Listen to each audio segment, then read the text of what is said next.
Black people, just get over it. Like, slavery was a long time ago.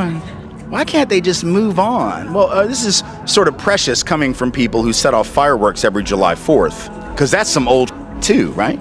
Independence Day, that didn't happen last week. We didn't break away from the British last Thursday. That's some old, but we're still celebrating that. So when it's stuff that makes us feel good, we love it. It's stuff that makes us feel better than others, superior, like we're the greatest people in the greatest country ever struck off from the forehead of God Almighty. Oh, we'll remember that forever. Racism in the 1700s, white supremacy embedded in the structure of the country at the founding of the country is most definitely implicated in his election, because without the obeisance to the Electoral College, without that compromise, we know he would not be president right now. So that is why we have to think about the past, and that is why the past affects the present.